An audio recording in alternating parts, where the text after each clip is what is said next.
Right, the time has come for the 5th part of singebuggering the broken record fucktard. The time has come to deliver the coup de grace to his pathetic arguments so that he will not be able to get back up again until he learns to think for himself instead of parroting religious dogmatic propaganda. Brace yourselves, ladies and gentlemen. Here comes the stupid.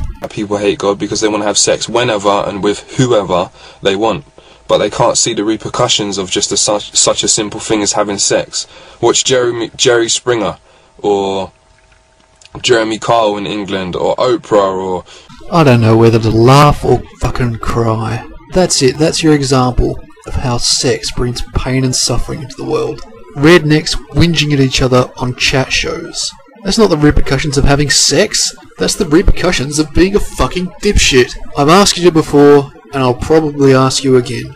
Try switching your fucking brain on for at least 2 seconds. For every emotionally stunted hillbilly who goes on Jerry Springer to vent his primitive jealousy instinct, how many of us do you think there are out there who are just enjoying a mature, healthy, normal sex life?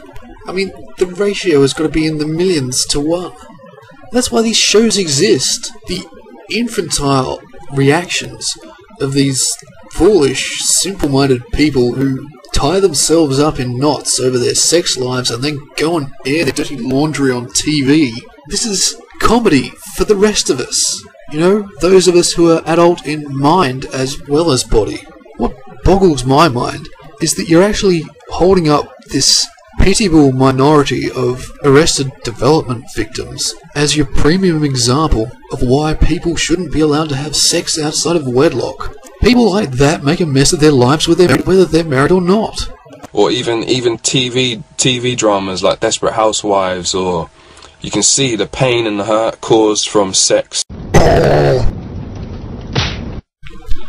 Desperate fucking Housewives? That's fiction, you moron! Fiction! A fictional example gets a fictional fucking rebuttal.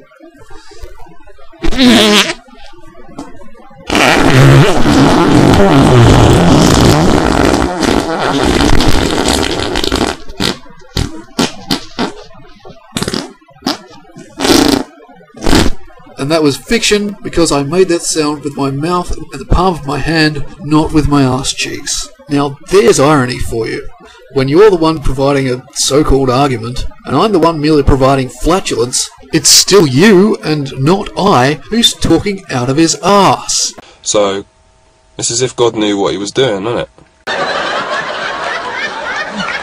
Even if we were proceeding on the Fantasyland assumption that your argument so far has been valid, that statement still makes no sense whatsoever.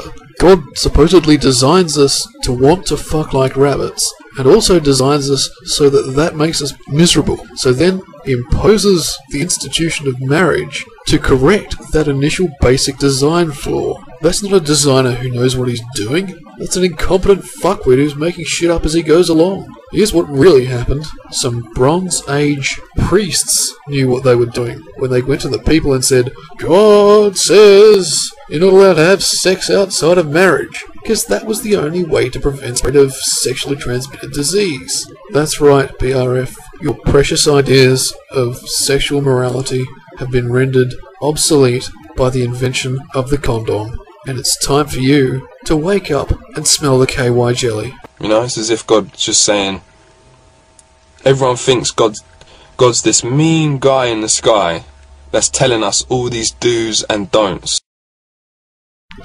Well? Don't do this, don't do that, I'm going to make your life a living misery. In fact, it's actually the complete opposite. Yeah, that's a common trait I've noticed amongst religion victims. Their brains are so warped by the contradictory, nonsensical bullshit that they believe, they can look at simple, plain realities and somehow have no trouble convincing themselves that the exact opposite is the truth. He's put these things in place. Think about it. If he is God, he is obviously incredibly intelligent. he's incredibly wise, he's incredibly powerful, and he's incredibly holy. And here at last, we come to the very core of what is wrong with the way you have been thinking about these things. You have these assumptions in place, these intangible ideas that you have decided or believe or been taught have to be true no matter what. But then you're confronted with reality. So how do you make reality mesh with these unassailable absolute presuppositions which can never be wrong? You do your logic backwards. You start with the conclusion and then you try and figure out what chain of reasoning could possibly lead there. You already know what the answer is going to be. All you have to do is try and make the facts fit. And if they don't fit, well, obviously you're doing it wrong, because you know what the answer has to be.